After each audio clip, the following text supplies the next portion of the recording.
안녕하세요. 경화여고 2학년 학생 여러분, 그리고 전국에서 고2 신사고 독서 교과서를 사용하시는 학생 여러분 만나서 반갑습니다. 선생님은 세계 최강 국어쌤 조인수 선생님입니다. 자, 오늘 이제 큰 대단원, 독서의 방법이라고 하는 그 2단원의 마지막 부분을 오늘 하면서 마무리를 이제 할 예정인데요. 자, 오늘 우리가 할 부분은 뭐냐면 우리 지난 시간에 창의적 읽기에서 공유자원의 비극이란 글을 통해서 마무리를 했었죠. 오늘은 이제 그 뒷부분에 창의적 읽기, 비판적 읽기, 감상적 읽기, 이런 읽기 여러 가지 방법들을 종합적으로 해서 읽을 마키아벨리의 군주론이라는 작품들을 하나 정리하고 이제 큰 2단원의 대단원의 막을 내리려고 합니다. 자, 오늘 일단 먼저 보고 넘어가야 할 이 주요 핵심 4가지 포인트를 먼저 좀 잡고 넘어가 보도록 할 건데요. 일단 군주론, 마키아벨리, 그래서 읽기의 방법들을 한번 적용해보자라고 하는 거예요. 그러니까 실제로 이 마키아벨리라는 사람이 쓴 이 군주론에 읽기 방법을 적용해서 어떠한 방법으로 읽어낼 수 있을까? 무엇을 읽어낼 수 있을까? 이걸 좀 찾아보자고 하는 거죠. 자, 그러면 한번 포인트부터 좀 잡아보도록 하죠. 갑시다. 자, 핵심 포인트 4개를 선생님이 이렇게 잡아봤어요.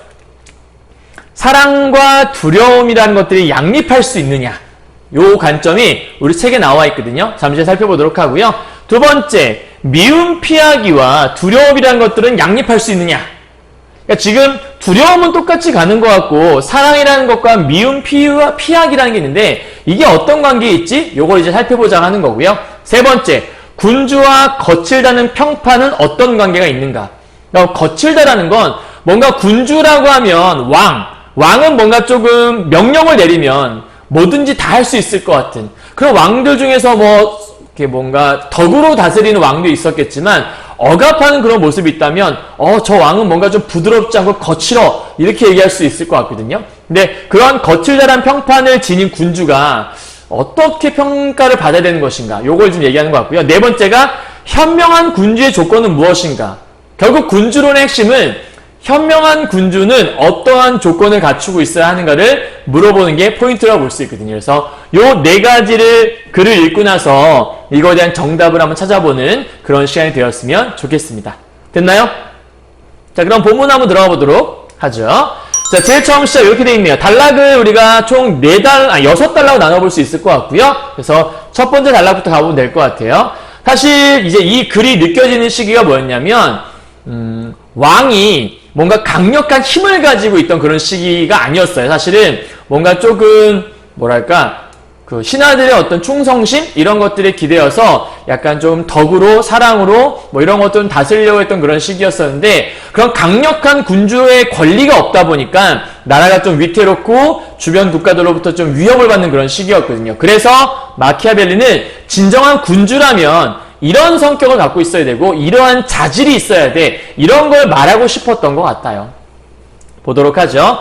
사랑을 느끼게 하는 것과 두려움을 느끼게 하는 것 중에서 그럼 첫 번째 포인트, 사랑을 느끼게 하는 것 줄쳐보고요. 두려움을 느끼게 하는 것 줄쳐보시고요. 그럼 먼저 이 2가지가 뭐냐면 논쟁거리라고 얘기를 하고 있는 거예요. 그러니까 지금 사람들이 흔히 얘기할 때 누군가에게 사랑을 느끼게 하고 싶은가 아니면 두려움을, 여러분은 어떤 거를 좋아해요? 그러니까 다른 사람들이 날 봤을 때 두려움을 느꼈으면 좋겠어요? 아니면 사랑을 느꼈으면 좋겠어요? 이렇게 물어보면 대부분의 사람들은 당연히 사랑을 느끼면 좋죠. 두려움을 느끼면 걔가 나를 좀 무서워하는 거잖아요. 누가 날 무서워하는 게 그게 좋은 건가요? 라고 질문할 수 있을 것 같긴 하거든요. 자, 그런데 사랑과 두려움 중에 뭐가 올바른 거냐? 뭐가 좋은 거냐? 제 견해는, 그러니까 이거는 지금부터는 이 사람의 견해인 거예요. 제 견해는 사랑을 느끼게 하는 동시에 두려움도 느끼게 하는 것이 바람직하다는 것입니다. 욕심도 참 많네요. 그죠? 그러니까 결국은 동시에 모든 걸 다 느끼게 했으면 좋겠다. 자, 그러나 동시에 선생님 읽어가는 방법을 알려드리죠. 그러나 동시에 둘 다 얻기는 어렵기 때문에 굳이 둘 중에서 어느 하나를 포기해야 한다면 조건이죠. 이러한 조건이 주어진다면 저는 사랑을 느끼게 하는 것보다는, 사랑을 느끼게 할 줄 알았네요. 근데 이거보다는 두려움을 느끼게 하는 것이 훨씬 더 안전하다고 생각을 한다라고 마지막에 정리를 하고 있네요. 자, 그럼 여기서 하나 알 수 있는 게 뭐냐면, 여러분 여기 좀 줄쳐볼까요? 선생님이 좀 편하게, 좀 필기 좋게. 동시에 둘 다 얻기는 어렵다란 말이 있어요. 그러니까 뭐와 뭐가 얻기가 어려운 거냐면, 지금 사랑이라는 개념하고요. 그 다음에 이 두려움이라는 개념이 있잖아요. 이 사랑과 두려움이라는 하는 것들은 같이 설 수 없다라는 얘기예요. 이걸 아까 선생님 앞에서 뭐라고 얘기했었냐면, 이 두 개는 양립이 가능하냐, 아니 양립이 불가능하다라고 설명하고 있는 거예요. 무슨 말인지 이해 가요? 그러니까 사랑이라는 감정과 두려움이라는 감정을 같이 가져갈 수 있냐. 가장 이상적인 건 누군가가 나를 사랑도 해주면서 두려운 마음에 날 잘 섬길 수 있으면 더 좋을 것 같은데, 왜 내가 섬기다란 말을 했냐면, 이 작품의 제목이 군주론이잖아요. 그러니까 왕이라면 다른 사람들에게 사랑받는 것도 물론 좋지만 두려움을 느끼기 위해서 그 사람들을 잘 다스릴 수 있으면 더 좋잖아요. 근데 이 사랑과 두려움은 양립이 불가능하단 말이에요. 그럼 양립이 불가능하다면 어느 한쪽을 택해야 되는데, 그 중에서 뭘 택하는 거냐면 두려움을 느끼게 하는 것이 훨씬 더 안전하다라고 얘기를 해요. 죄송해요. 자, 그러면 하나 알아야 될 게 있어요. 두려움이라는 게 안전함을 준다면서요. 여기에 숨어 있는 건, 그럼 두려움이 아니라 사랑을 느끼게 하면 그거는 불안전하다라는 거예요. 불안하다라는 거죠. 아니, 사랑을 느낀다는데 왜 불안한 거지? 이게 궁금해야 돼요. 우리 앞에 추론적 사고 배웠잖아요. 앞으로 어떤 게 나올 것인가 예측해보자라는 거죠. 자, 그래서 여기까지 주제는 군주는 사랑보다 두려움을 느끼는 존재가 되어야 한다. 이 얘기를 이제 이 작가라기보다는 필자가 하고 있는 거라고 볼 수 있겠죠. 이해하셨나요? 자, 여기까지는 정리하면 이런 거예요. 사람은 누군가에게 사랑을 느끼게 하고 싶기도 하고 두려움을 느끼게 하고 싶기도 하다. 근데 둘 다 느꼈으면 참 이상적인데 둘은 양립할 수 없더라. 그러면 하나를 선택해야 되는데 뭐가 더 좋냐? 내 생각에는 두려움을 느끼는 게 더 좋은 것 같다. 왜? 두려움을 느끼는 게 훨씬 더 안정적이거든. 그럼 사랑을 느끼는 건 왜 불안한가? 한번 넘어가서 살펴보도록 하죠. 이것은 인간 일반에 대한 것들을 말해준대요. 그러니까 일반적인 것들을 얘기한다라는 거죠. 사람들에 대한 일반적인 것들. 자, 인간 일반에 대해 말해주는데, 근데 이 인간 일반에 대해서 말해준다고 했지만 사실은 이거는 마키아벨리 생각이 아닌 것 좀 싶기도 하고, 어쨌든 즉 인간이란 은혜를 모르고, 그러면 은혜를 몰라요. 누가요? 인간의 특징이요. 그 다음 두 번째, 변덕스러워요. 그 다음 세 번째, 위선적이야. 여기까지만 읽었어도 별로 좋은 게 없어요. 그죠? 그 다음 기만, 남을 속이는 거에 능하며 위험을 피하고 자기를 희생하는 것보단 내가 먼저 도망가려고 하는 것 같고요. 이익에 눈이 어둡습니다. 그러면 지금 1번부터 6번까지는 전부 다 이 마키아벨리가 바라본 인간의 뭘 얘기하는 거냐면 인간의 본성에 대한 얘기를 정리하고 있는 거네요. 그러니까 이 마키아벨리는 인간의 본성을 올바르게, 그러니까 선하게 보진 않는 것 같아요. 굳이 따지자면 뭐 정확하게 성악설이라고 볼 수는 없지만 인간의 본성은 악에 가깝다라고 보는 것 같죠? 이 얘기를 살짝 정리해보면 인간은 한마디로 이기심을 가지고 있다라고 얘기할 수 있을 것 같아요. 왜냐하면 자기 이익에만 눈이 어두우니까 남을 속이게 되고 나 혼자만 피하려고 하게 되고 내 이익의 눈을, 그 은혜 따위는 몰라요. 왜냐하면 내가 중요하니까, 내가 손해보기 싫으니까. 그래서 이걸 한마디로 정의하게 되면 이기심이 넘치는 존재인가 보다, 이기적인 존재인가 보다, 이렇게 생각하면 될 것 같죠? 자, 그런데 여기서부터 여기까지 지금 이런 인간의 본성을 설명하는 건데, 당신이 은혜를 베푸는 동안에는 사람들이 모두 당신에게 온갖 충성을 다한다는 거예요. 왜? 은혜를 베풀었으니까 온갖 충성을 다하겠죠? 거꾸로 가는 게 좋겠다. 은혜를 베푼 동안에는 온갖 충성을 다한다. 그리고 당신이 필요로 하지 않아요. 그러니까 내가 뭔가 도와달라고 얘기한 적도 없어. 그런데도 불구하고 나를 위해 피를 흘리고, 즉 나를 위해 희생할 줄 알고 자신의 소유물이나 생명, 이 모든 것들까지도 바치려고 한대요. 그러니까 이 온갖 충성에 대한 내용이 이런 거겠죠. 나를 위해 피를 흘려요. 나를 위해 모든 걸 희생해요. 왜? 은혜를 베푸는 동안이요.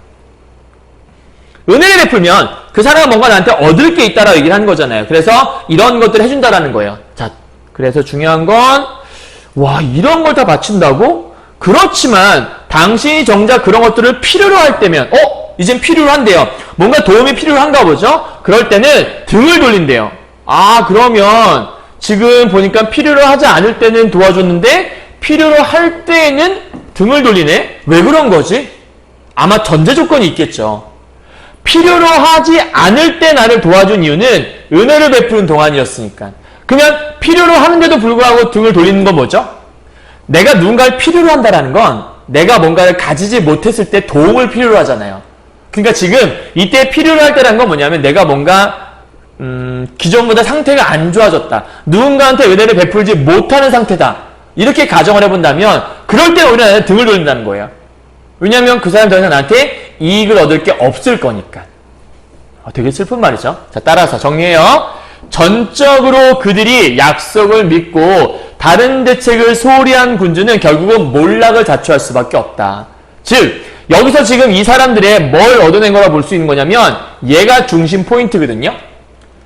전적으로 그들의 약속을 믿고 그 약속이란 것들은 뭘 다하겠다는 거냐면 충성을 다하겠습니다! 라고 했던 그 충성을 얘기하는 거예요. 근데 이러한 충성심이라는 것들은 뭐 할 수 있는 거냐면 정리해보죠. 이러한 충성심은 결국 변한다는 거니까 충성심의 가변성에 대한 얘기를 한다고 볼 수 있겠고요. 그럼 충성심의 가변성이라는 게 보여준 것들은 이 사람들은 쉽게 믿으면 안 돼요 라는 얘기를 하는 거라 볼 수 있겠죠. 이해했나요? 자, 더불어서 위대하고 넘어가요. 고상한 정신을 통하지 않고 물질적인 대가를 주고 얻어낸 그러한 우정은 소유될 수 없다라고 얘기해요. 그러니까 이러한 감정이라는 것들은 변할 수밖에 없으니까 가변성이니까 정작 필요할 땐 사용할 수 없더라. 즉 인간은 두려움을 불러일으키는 자보다 사랑을 베푸는 자를 해칠 때 덜 주저한대요. 진짜 너무 슬픈 말 아닙니까 여러분? 이렇게 끊어본다면 뭔가 두려움을 불러일으킨 사람이 있어요. 이 사람은 뭔가 사랑을 베풀어요. 근데 이 두 사람을 해칠 때 누구를 먼저 정말 쿨하게 누구를 해칠 때 주저하지 않을 수 있냐면 두려움을 느낀 사람은 뭔가 해코지를 하면 내가 뭔가 당할 것 같거든요. 무섭고. 근데 사랑 베풀었던 사람은 그냥 좀 이렇게 해코지 될 것 같다는 그런 생각? 그러니까 덜 주저한다고 얘기를 하는 거죠. 너무 진짜 슬픈 말 아닙니까 여러분? 근데 이 말이 보여주는 게 뭐냐면 왜 우리가 두려움의 대상이 되어야 하는가? 되어야 하는 이유에 대해서 설명을 하고 있는 거라고 보시면 되는 거예요. 왜냐하면 이 사랑이란 일종의 감사의 관계에 의해 유지되는데 인간은 악하기 때문에 여기 써있네요. 악하다고요. 그죠? 악하기 때문에 자신의 써있네요. 이익을 취할 기회가 생기면 언제나 그 감사의 상호관계를 내팽개쳐버리게 된다는 거죠. 그러니까 너무나도 이 감정이라는 건 쉽게 변할 수 있다는 얘기예요. 그러나 두려움은 항상 효과적인 처벌에 대해서 공포로서 유지가 돼요. 그러니까 두려움은 늘 효과적인 처벌을 할 수 있기 때문에 잘 유지가 되는 거고 실패하는 경우가 결코 없다라고 얘기를 하네요. 결국은 제일 효과적인 건 뭐란 얘기냐면 두려움이구나. 그럼 이단락 유제는 이렇게 볼 수 있겠죠. 이기적이고 위선적인 인간의 모습이 있기 때문에 인간은 위선적이고 이기적이기 때문에 두려움을 선택하는 것이 더 낫겠다. 그 얘기를 지금 하고 있는 거예요. 너무 슬픈 말이죠. 그죠? 여기까지 이해하셨어요? 그러니까 지금 첫 단락에서 그런 얘기 했잖아요. 두려움을 선택하는 건 되게 안정적이다. 왜 두려움을 선택하는 게 안정적이지? 여기 써있잖아. 실패하는 경우가 없다고요. 왜? 두려움이라는 것들은 늘 공포로서 사람들을 지배하기 때문에 배반당할 염려가 적다라는 거예요. 하지만 어떤 감사, 뭔가 남에게 베푸는 이런 것들 있잖아요.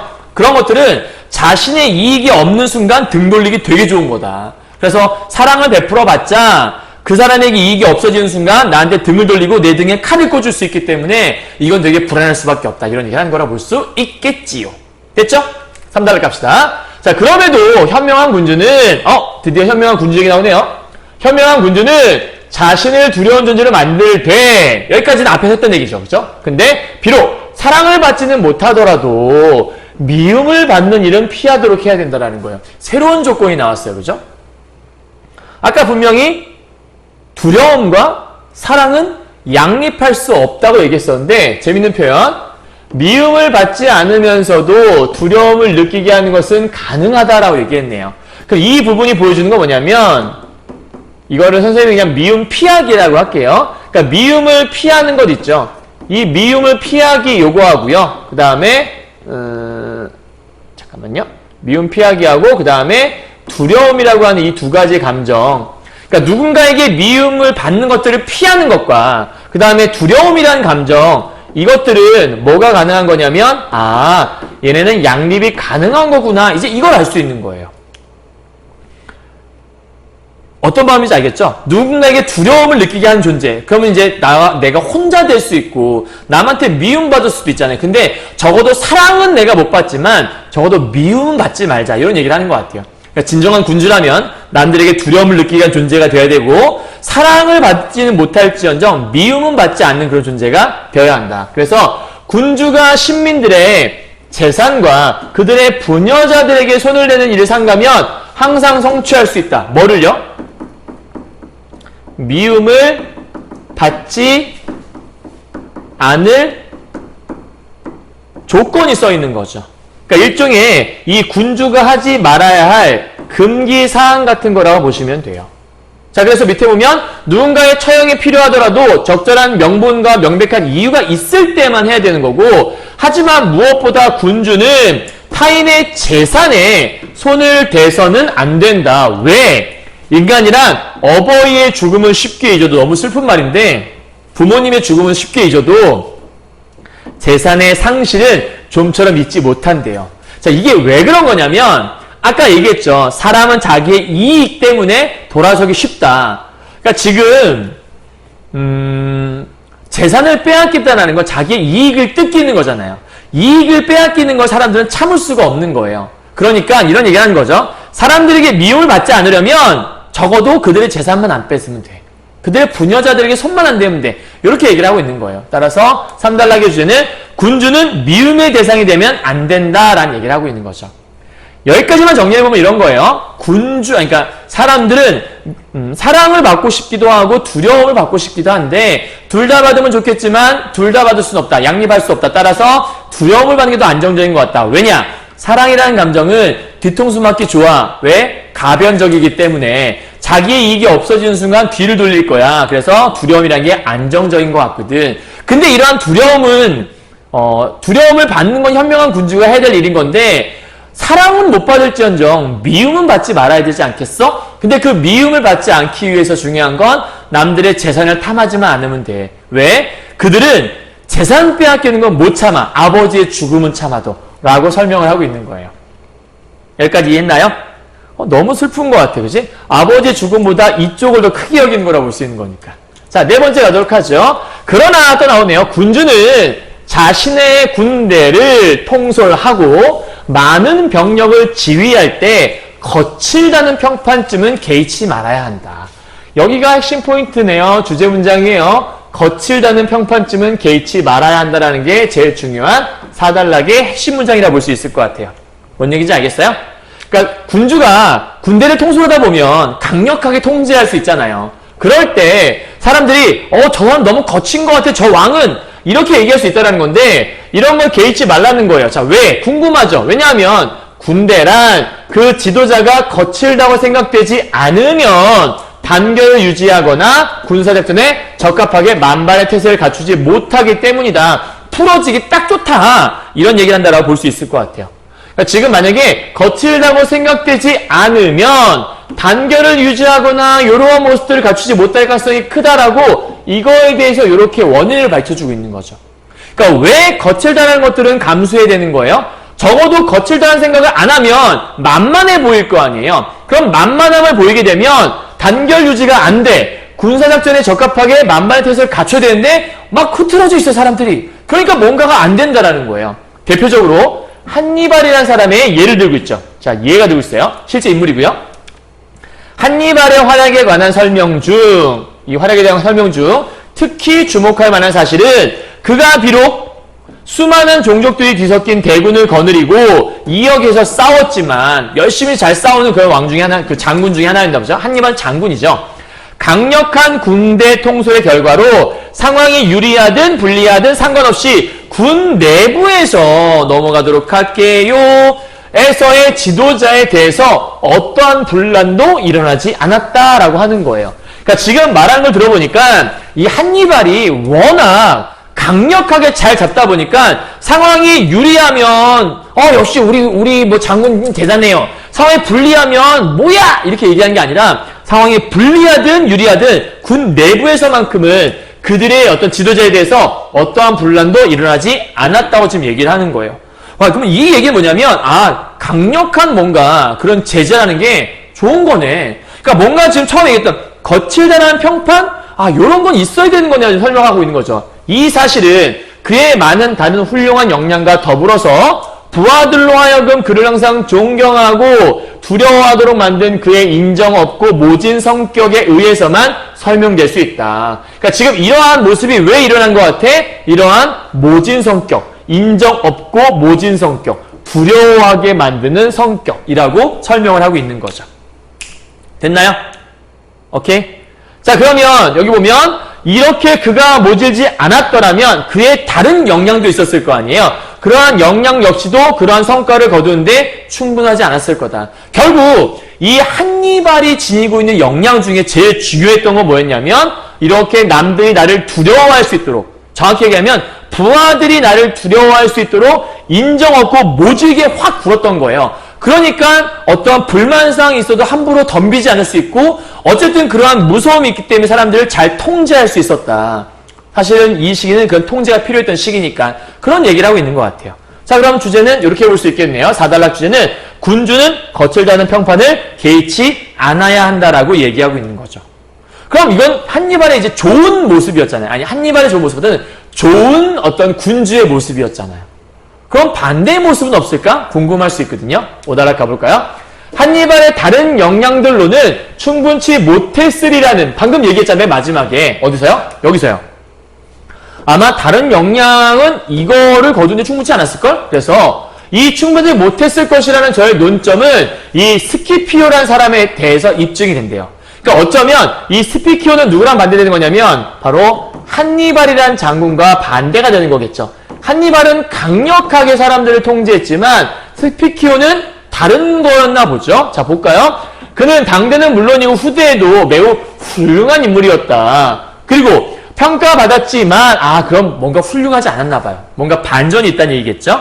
자, 뭐가 있나? 그의 군대는 에스파냐에서 그에게 반란을 일으켰다. 군대가 그에게 반란을, 이럴 수가.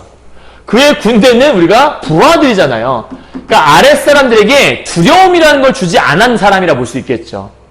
반란을 일으켰다라고요? 그러면 그 사람이 뭔가 두려움 자체가 있지 않았던 그런 사람? 이렇게 볼 수 있을 것 같아요. 자, 이는 바로 그가 여기 써있네. 지나치게 자비로워서. 그 얘기는 두려움 같은 것들은 없던 그런 모습이라고 설명할 수 있을 것 같아요.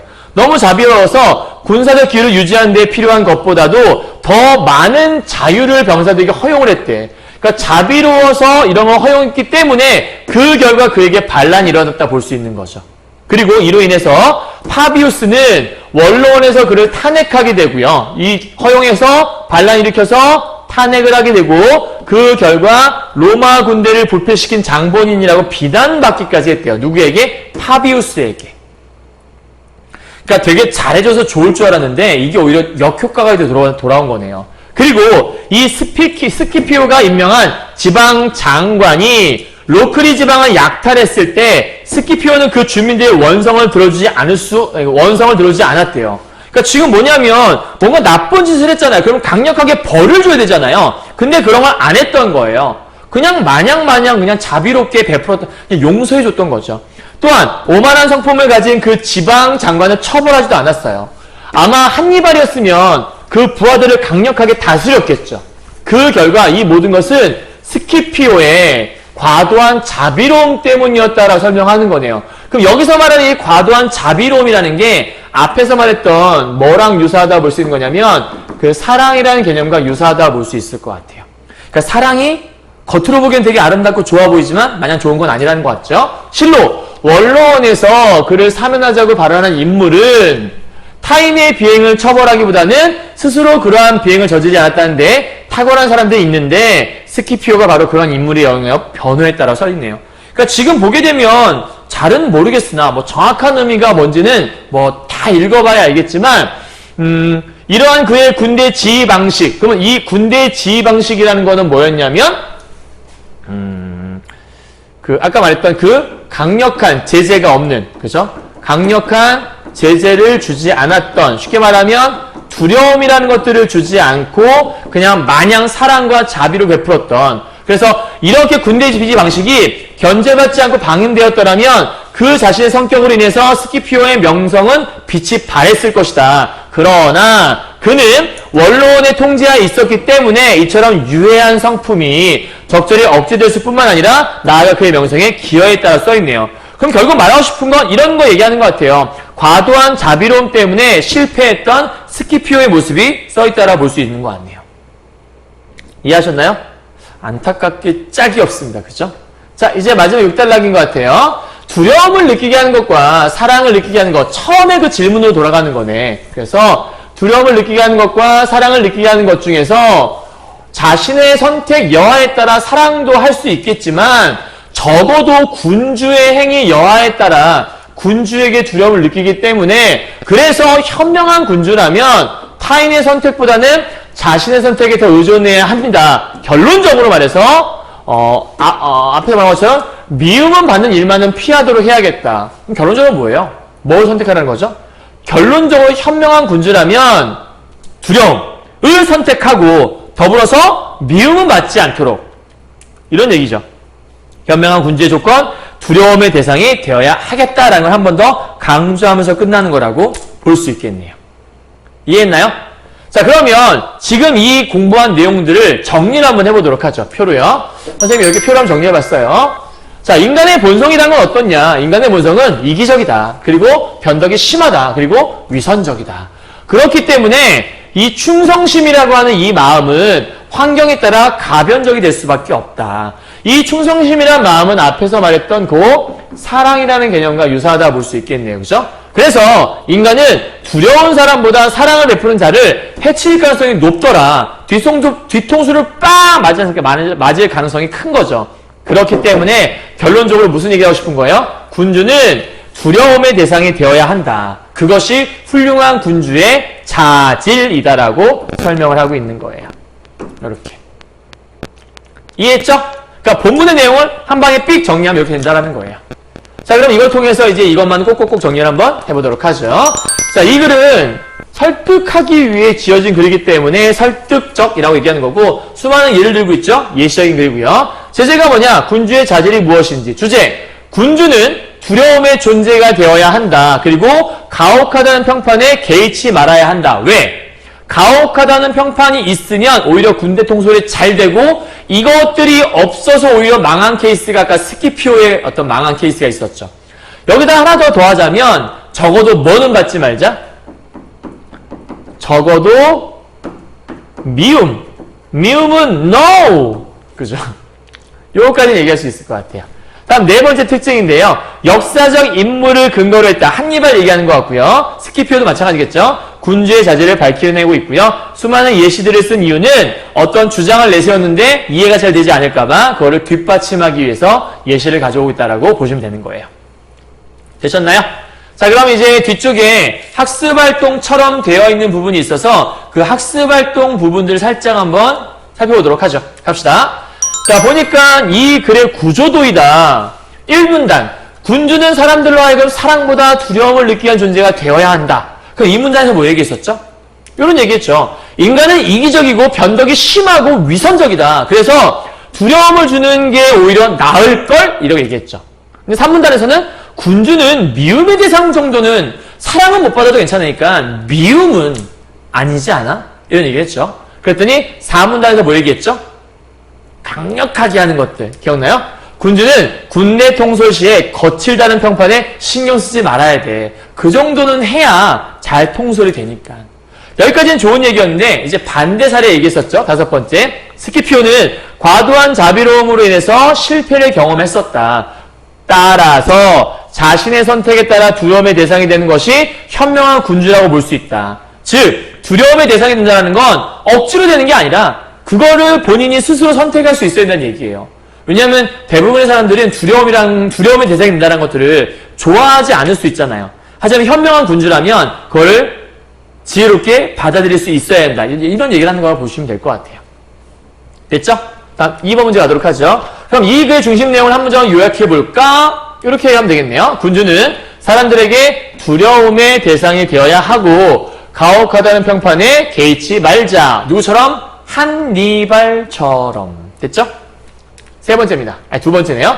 이 글을 필자가 군주에 대해 다음과 같이 생각하는 이유를 추론해보자. 군주는 사랑을 느끼게 하는 동시에 두려움도 느끼게 하는 것이 좋지만 둘 다 얻기는 힘들다라고 지금 얘기를 했어요. 그죠? 그럼 이거에 대해서 왜 이 필자가 군주에 대해 이렇게 생각하는 거지? 이런 얘기죠. 인간은 은혜를 모르고 굉장히 변덕스러운 인간이며 위선적이고 이익에 눈이 먼 인간들이 많아요. 그래서 자신의 이익 때문에 사랑은 팽개쳐버리기도 한다. 즉 사람은 어떤 존재냐면 악한 존재, 자신의 이익만 챙기는 이기적인 존재이기 때문에 그래서 이렇게 생각했다라고 말을 하고 있는 거죠. 두 번째, 군주는 미움을 받는 일은 피해되지 않겠어? 라고 얘기했대요. 그럼 이렇게 말을 하는 이유는 뭐냐면 이거죠. 신민의 재산과 부녀자의 손만 대지 않으면 이 모든 것들은 성취가 가능하다고 설명했었고 결국 인간은 가족의 피해나 재산 상실은 쉽게 용서하지 않으려 하는 모습이 있더라. 그래서 재산 상실은 용서하지 않으려는 모습이 있으니까 요것만 잘 지키면 미움 안 받을 수 있을걸? 이라고 얘기하면서 작품을 정리하는 겁니다. 되셨나요? 자, 오늘은 짧게 여기까지만 정리하면 될 것 같고요. 마키아벨리의 군주는 사실 되게 긴 작품인데 그 중에 일부분만 가져왔다고 보시면 돼요. 여기까지 정리 끝. 자, 이제 독서의 방법이라고 하는 이 큰 대단원, 이 단원에 대한 이제 막을 내렸는데요. 이제 아마 내일, 모레 이제 금요일이죠. 금요일부터는 여러분 아마 문학을 또 함께 하게 될 것 같아요. 그래서 재밌는 문학과 또 함께 어떤 감성적인 걸 또 느껴보시고, 비문학 이 독서 파트는 제일 중요한 건 우리는 문제풀이를 하지 않았잖아요. 여러분 스스로 문제풀이 열심히 하시면서 문제를 어떻게 풀어가는 것인지 이제 분석하는 법은 알려드렸으니까 이러한 분석을 토대로 어떻게 문제가 출제되어 있는지 그 문제 풀이는 여러분 스스로 연습을 좀 해보시는 게 필요할 겁니다. 다들 파이팅 하시고 힘내셨으면 좋겠습니다. 경화여고 2학년 학생들 다음 주 월요일에 학교에서 뵙겠네요. 우리 학교에서 뵙고 반갑게 인사하도록 하죠. 수고하셨습니다.